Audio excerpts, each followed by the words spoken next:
steel-tipped Guadarrama looms over Madrid, historic capital of Spain.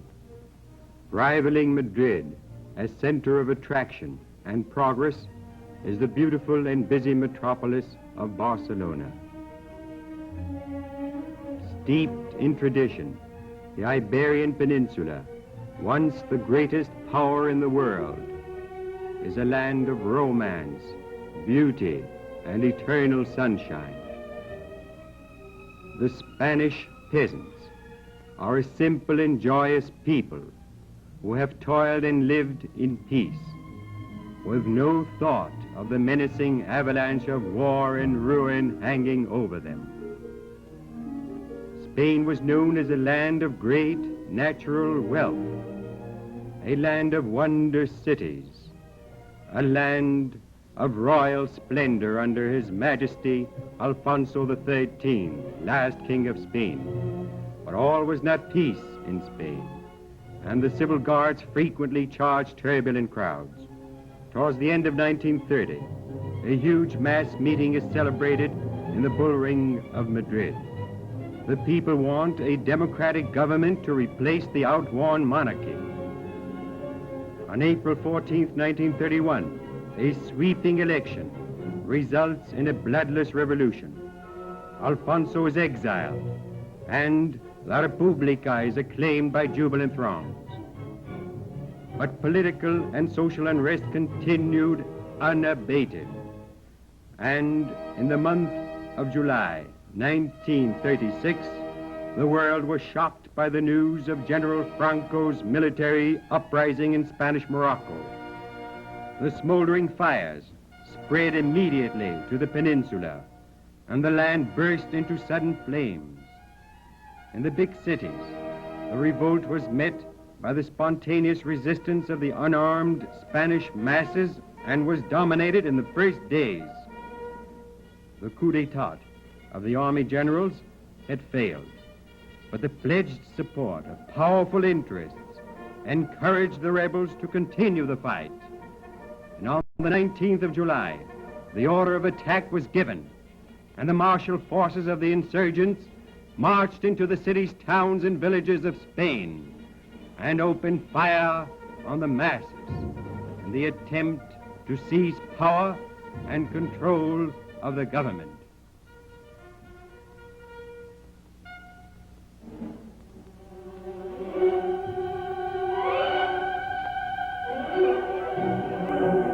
The document which follows portrays actual scenes of the conflict, scenes of enthusiasm and revolutionary fire, scenes of fierce battle, filmed and recorded for the first time in war by official government cameramen in the midst of the fray.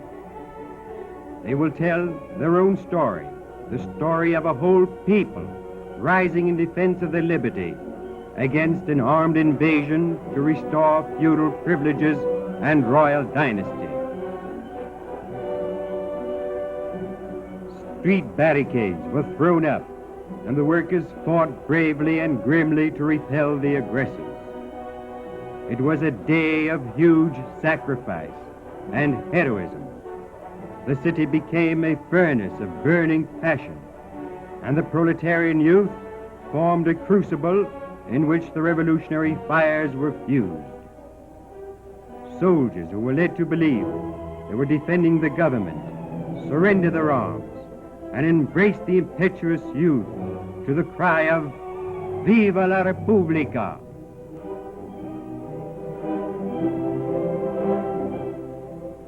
Telephone and telegraph buildings, converted into fortresses by the insurgents, were stormed and captured by the loyal forces. Foreign warships hastened to Spain and anchored in the port of Barcelona. The military headquarters on Paseo Colón, where the ringleader, General Godin, was made prisoner after a grueling cannonade and heavy toll of lives.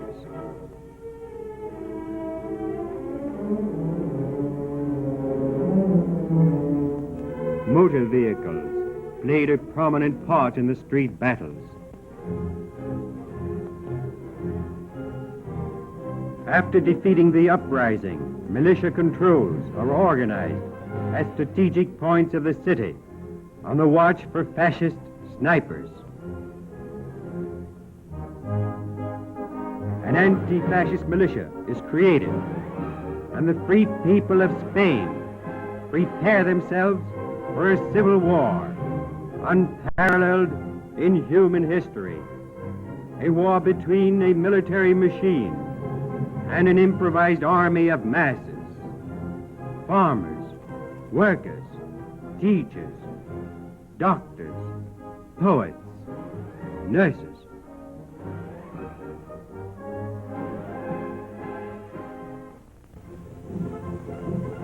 FAI, CNT, FAI, CNT, cry the libertarian youth of Iberia.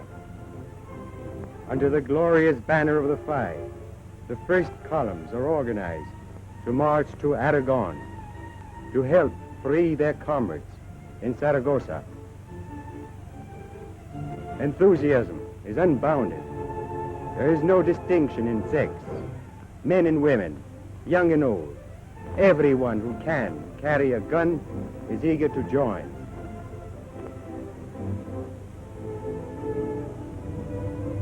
The Guardias de Asalto salute the multitude with raised fists. The multitude applauds.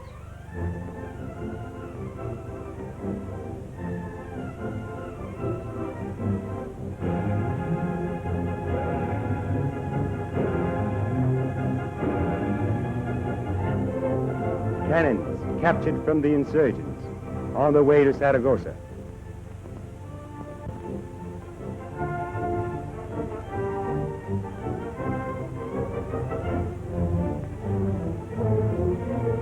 The militiamen march on. They leave their homes, their wives, their children. All are inspired with a profound ideal of social justice. Pedralbes Armory, now dedicated to Michael Bakunin. Armored cars constructed by the workers of the CNT AIT FAI.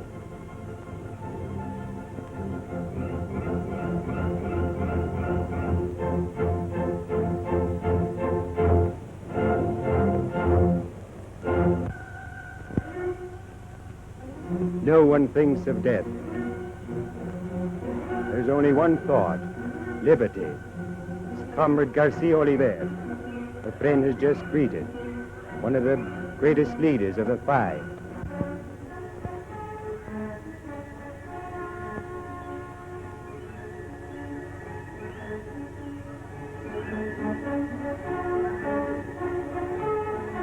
Salute, aguiluchos of the FAI, firm and brave companions of our libertarian struggles. On they march, their families accompanying them and saying goodbye. Salute, aguiluchos. On to victory. The future is yours. Forward. The eyes of the Spanish workers are on you. The world knows your courage and your spotless loyalty. Forward, aguiluchos. Over the dry and barren plains, towards Bujaralof and Barbastro, the motor lorries rush along the white.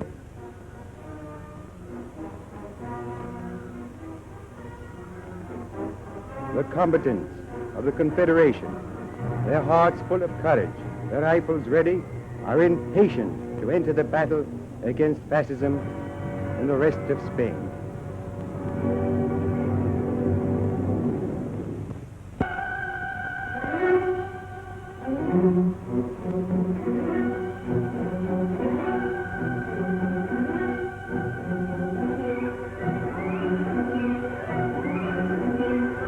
At last, the moment has arrived. The leader of the column, Buenaventura Durruti, discusses plans with his comrades.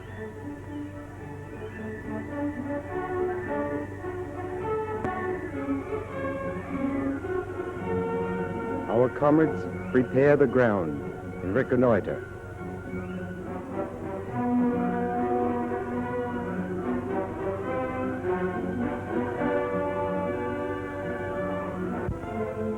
There in the fields, the brave militiamen proceed on the way to Bukharalof.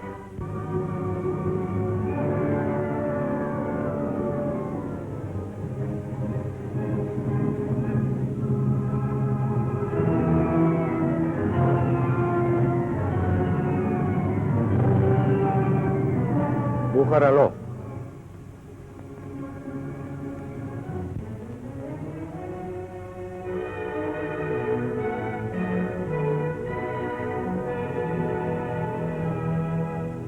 The village streets have become warlike and noisy with the coming and going of our heroic defenders of liberty.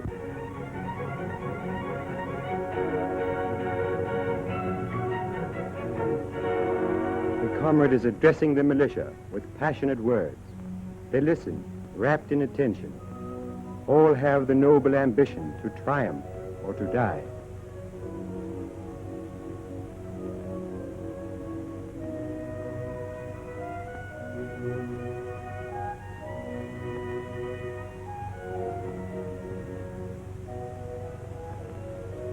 Assembled on the high road, the valiant militia wait for the order to assume the march.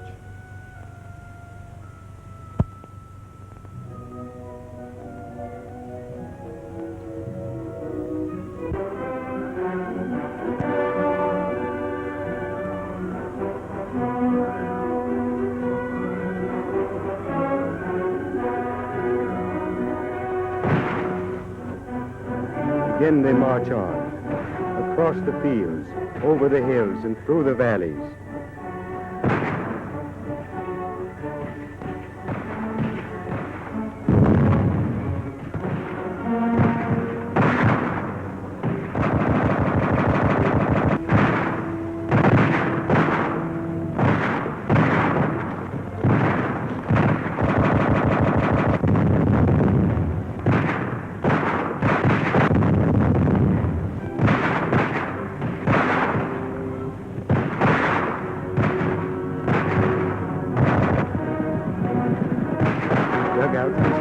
Under the fire of the enemy.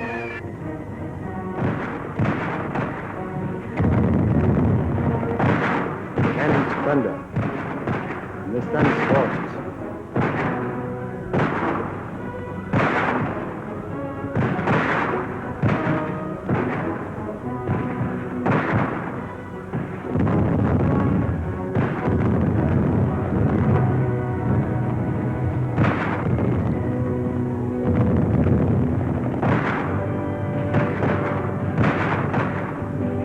Column advances.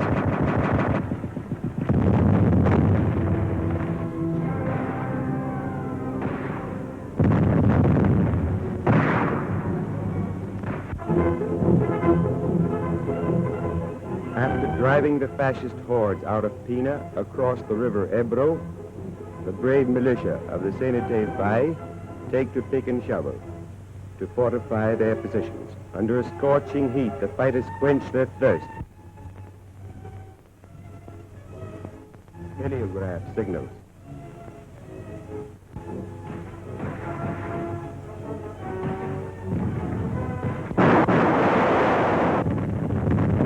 The enemy counterattacks from across the river. Our brave lads reply with conviction and with effect.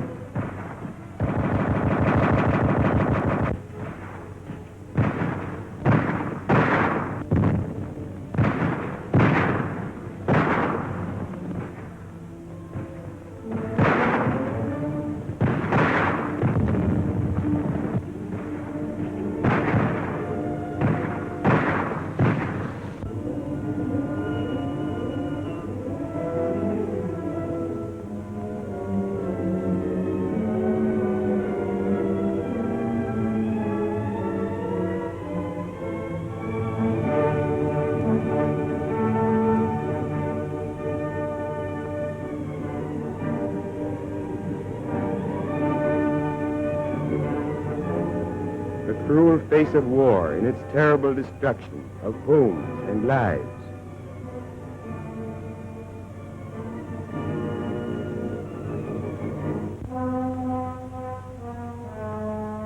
The use of the FAI, improvised troops of artillery,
the Durruti column chose not the name of fear.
They enter in triumph.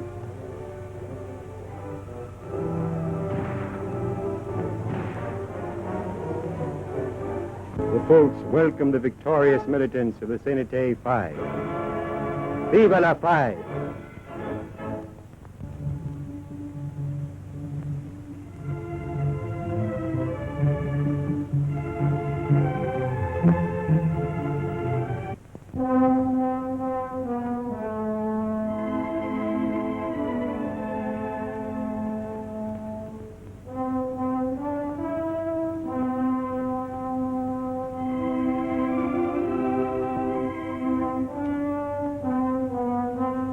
Returned to Bukharalot, general headquarters of the Durruti column. Durruti giving instructions.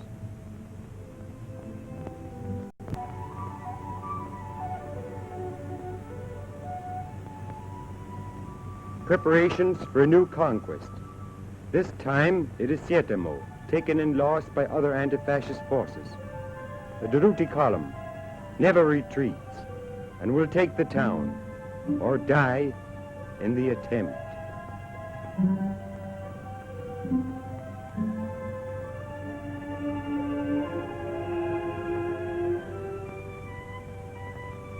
Durruti again.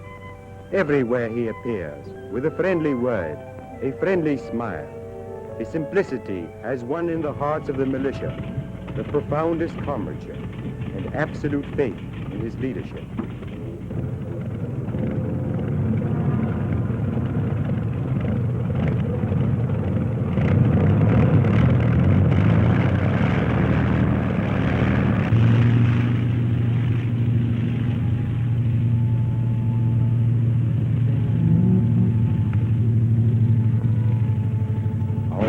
forces set off to explore.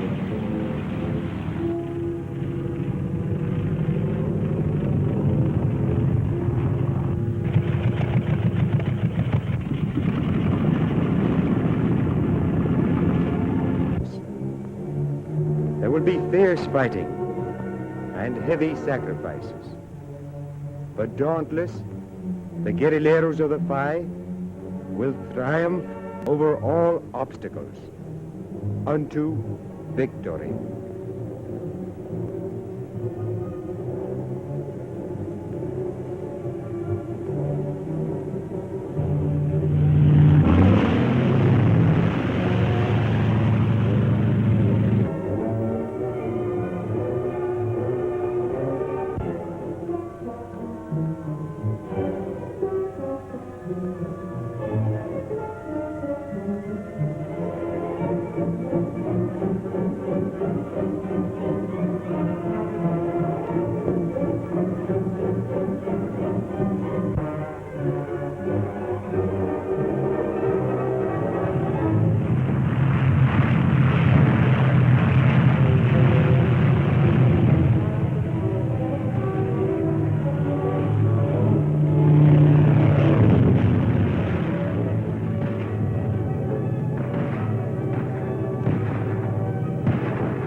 courageous combatants of the CNT AIT advanced from house to house, through smoky houses and crumbling walls, driving back the hordes of fascism.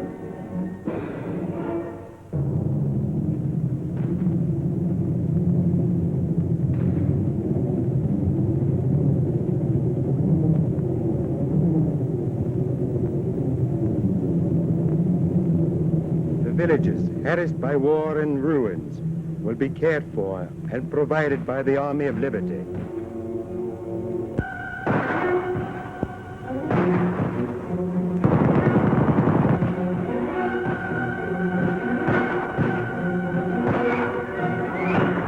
The fascists are still about, and our men move about with precaution.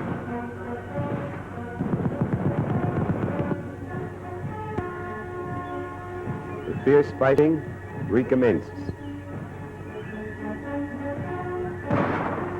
A barricade of loose boards ingeniously improvised to protect the movements of our militia.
Fallen comrade is rescued by his pals.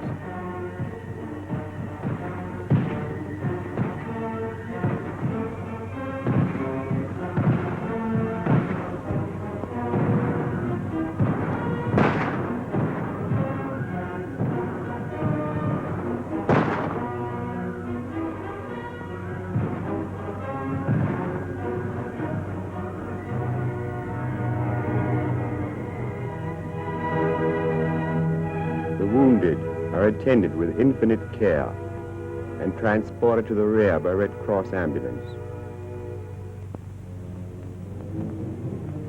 An improvised hospital train.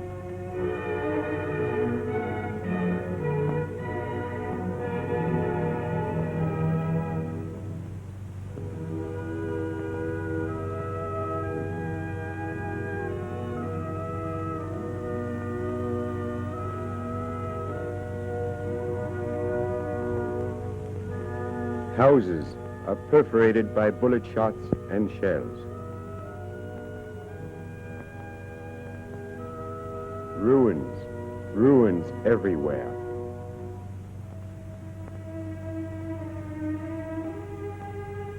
The tragic evidence of the destructiveness and barbarity of the fascist war engendered by the protagonists of Kultur.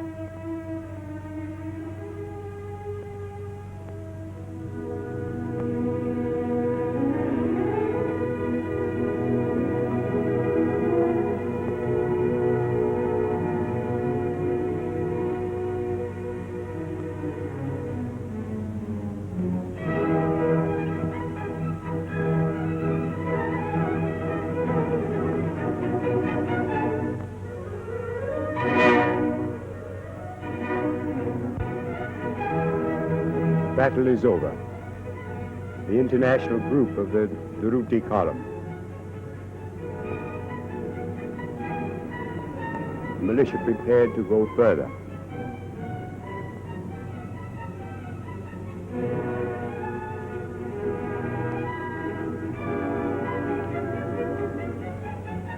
A fat war trophy.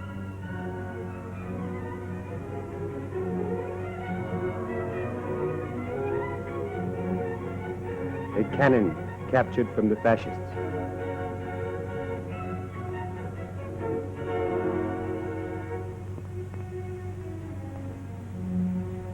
the walls of the ruins of Sietamo.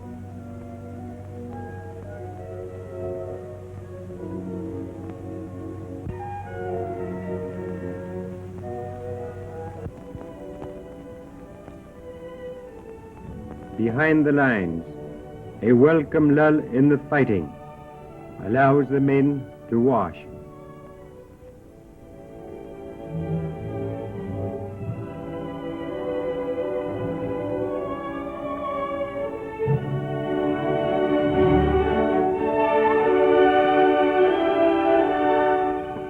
A flock of sheep is gathered in by the militiamen, who often must provide their own rations as they find it in the countryside.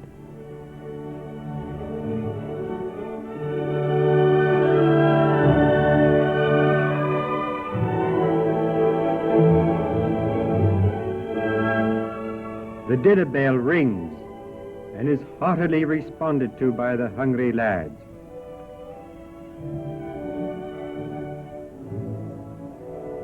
The men love their guns. They call me novia, meaning sweetheart.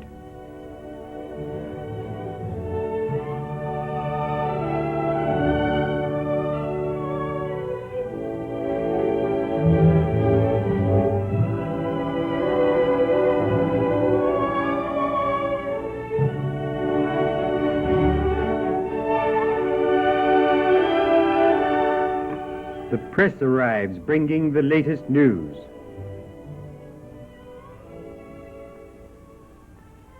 A mass meeting in Barcelona ends with a popular concert directed by Maestro Toldera.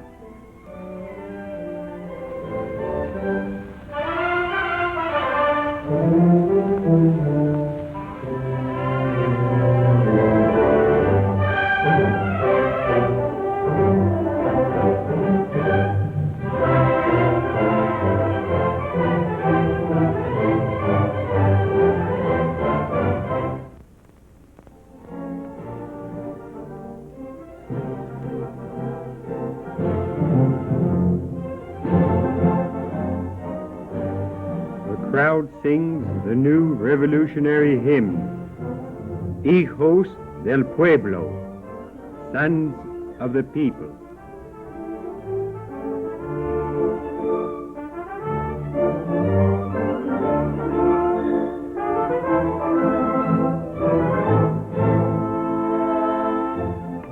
A Russian ship brings food to the women and children of Spain and receives a hearty welcome.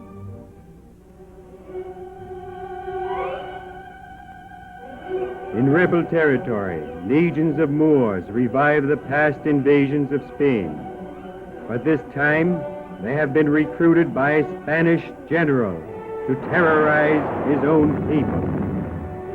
The Spanish masses refuse to bow down to a dictator's whip, and the workers fight bravely. They're overwhelmed by the superiority of arms and munitions furnished by Franco's unofficial allies.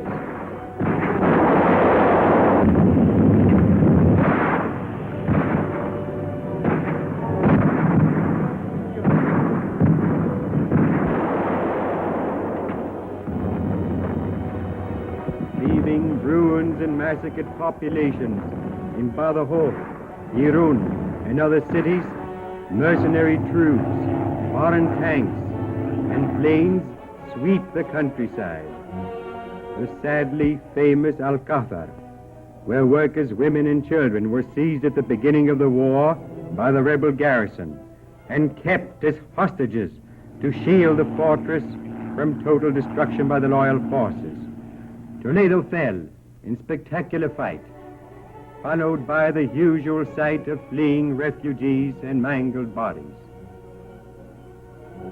As more prisoners are executed, the rebels plan the first big drive on Madrid. All anti-fascist forces are called to defend the capital, and Durruti musters over 6,000 of his men and prepares to leave at once to help their Castilian brothers.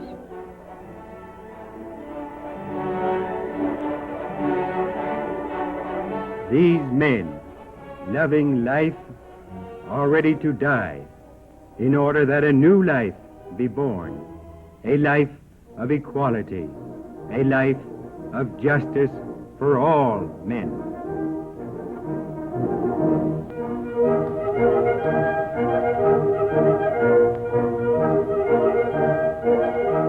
As the caravan departs, the townsfolk see the militiamen off with hearty cheers.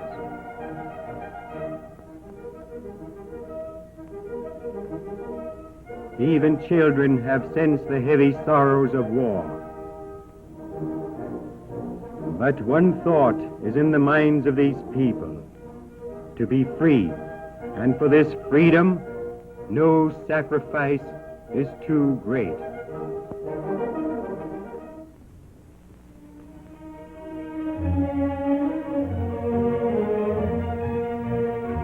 In early November 1936, the whole world waited for Madrid to fall.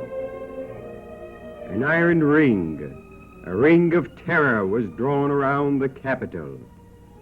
But Madrid did not fall. Madrid's million inhabitants said, "We would rather die on our feet than live on our knees."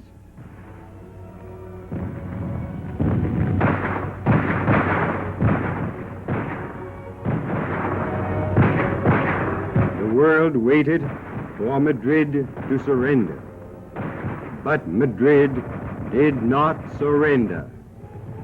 The populace formed a human wall around the capital, and the loyal forces drove back Franco's troops to their entrenchments outside the city gates.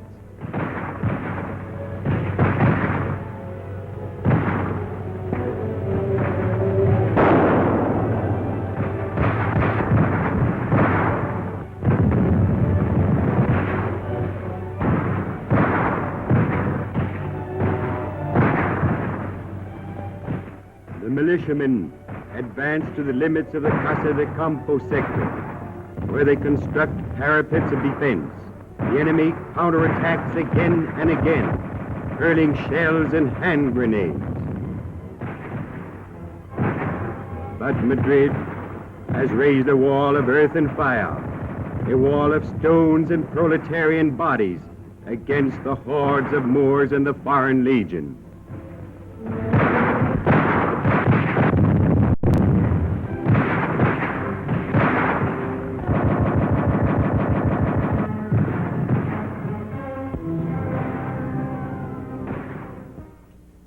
With death hovering in the air, Madrileños go about their daily tasks in the main square, Puerta del Sol, where the pavements and walls show the destruction caused by the fascists' planes.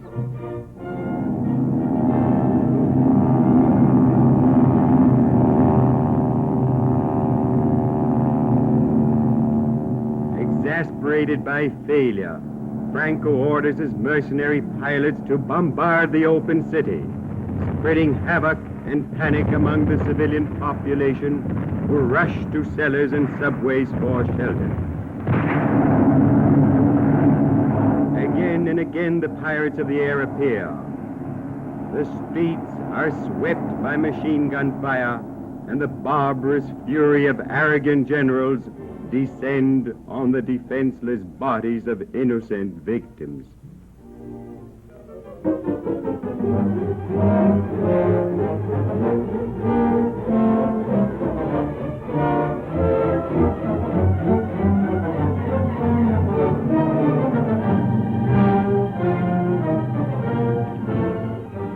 Help for the besieged city. Men from all parts of the world arrive and organize the International Brigade. Men and women who believe that Madrid's fight is their fight, and by defending Spain, they are defending the dearest gifts of human civilization. Writers, scientists, veterans of the World War who had vowed never to take up arms again, do not hesitate to shoulder rifles in defense of the Spanish people.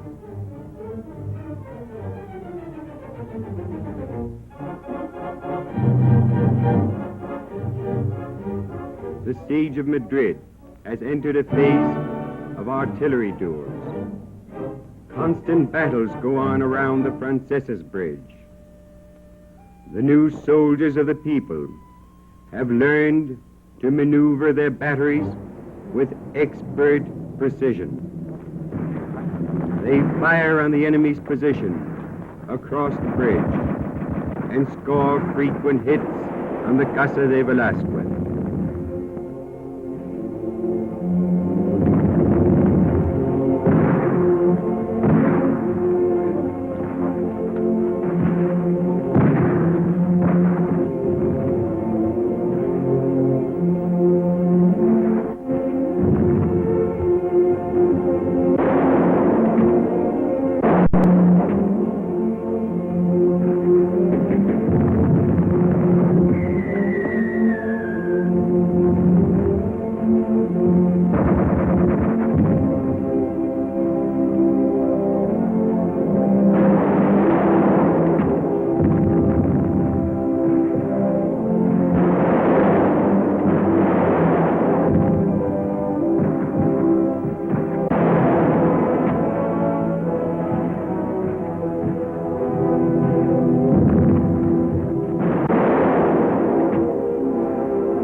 Shell after shell bursts in the insurgent stronghold across the river Manzanares, where the enemy's forces are encamped.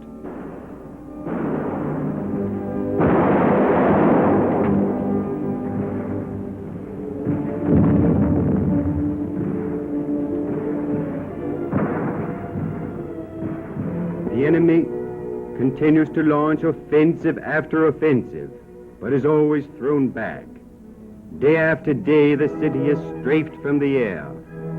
Fires break out, ruins pile up, and casualties mount. And at a time when his inspiring presence and leadership was most needed, Buenaventura Durruti, the popular leader of the CNT AIT, fell in action on the Madrid front. His corpse arrives in Barcelona, and the funeral procession starts from the regional headquarters, accompanied by vast masses of people.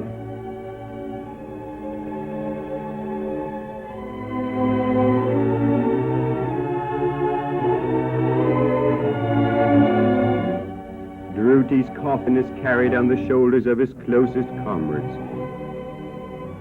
Durruti's widow accompanied by friends.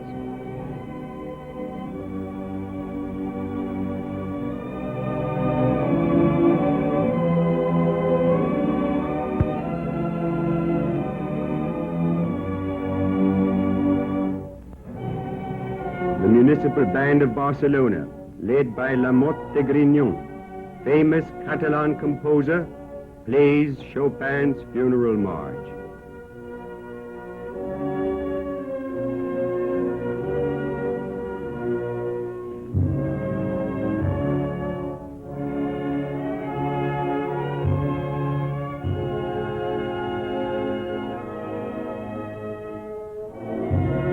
The flag of the American consulate at half-mast.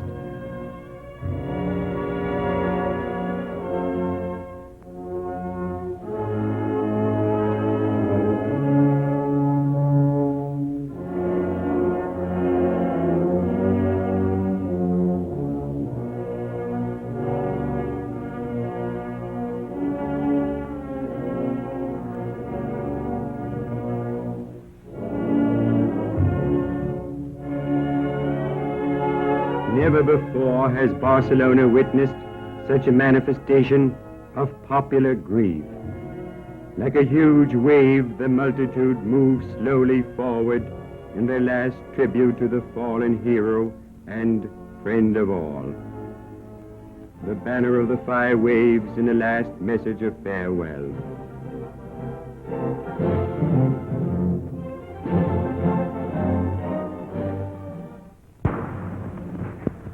The bitter reality of war takes us back to Madrid, where thousands of other brave men have given their lives in defense of the capital.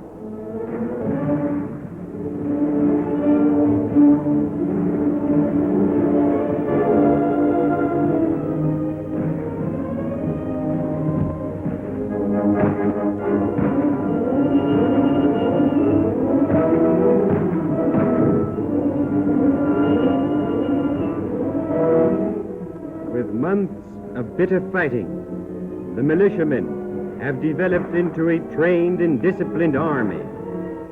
Not an army of conscripts or professional soldiers obeying their superiors on the pain of death, but truly an army of the people, fighting with enthusiasm and courage for a popular cause, for the defense of a common will and right to determine their own destiny.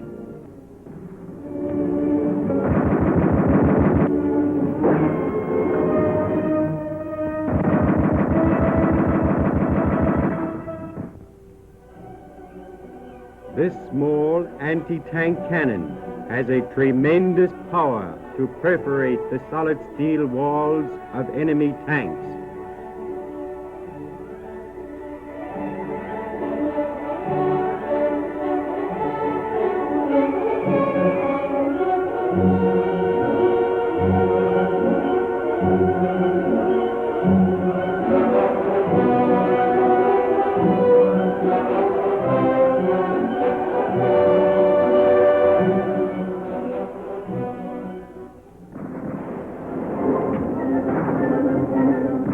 Artillery fires shell after shell into the ruins of the Hospital Clinico, where a large force of insurgents is entrenched. The University City, in the words of Herbert Matthews, has developed into the most fantastic front ever imagined. Back and forth, the armies dispute the buildings, in perhaps the bitterest fighting on the Madrid front.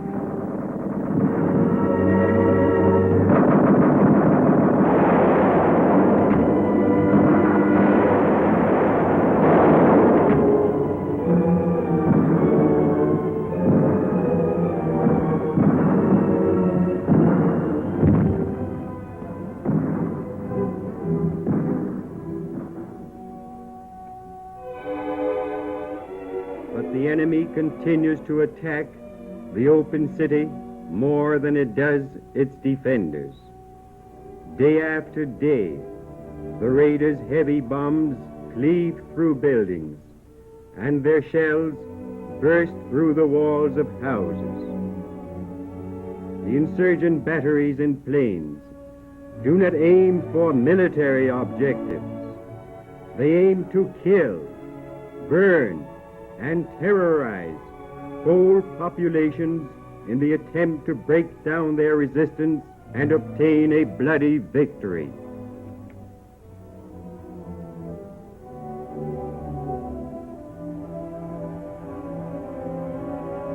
A new strategy of warfare has been introduced in the Spanish War. The latest instruments of death and destruction are directed not on the defending army, but on the peaceful populations of cities, towns, and villages. Women and children waiting in line for bread are murdered by machine gun bullets of enemy planes. The workers' quarters are singled out for the most diabolical destruction. Whole families are buried under the wreckage. It is by these criminal, cold-blooded acts of terror and devastation that the totalitarian powers of Europe hope to conquer Spain and seize its rich mines of coal, copper, and iron to supply their huge munition plants. Madrid, Irún, Guernica, Almeria are in ruins. Hundreds of thousands of Spaniards have been slain. But still the people of Spain hold out. They hold out with even greater determination, inspired with the ideal that they are defending not only their own freedom, but the freedom of the whole world. Countless homes are broken up. There is a constant trickle of poor families carrying away whatever belongings they have been able to salvage out of the ruins. Most of these incredible people remain. A slogan has arisen from their hearts: "No pasarán." They shall not pass. Fear, the supreme weapon of fascism, has been shattered against the courage of the most amazing hero in all history, the masses of Spain.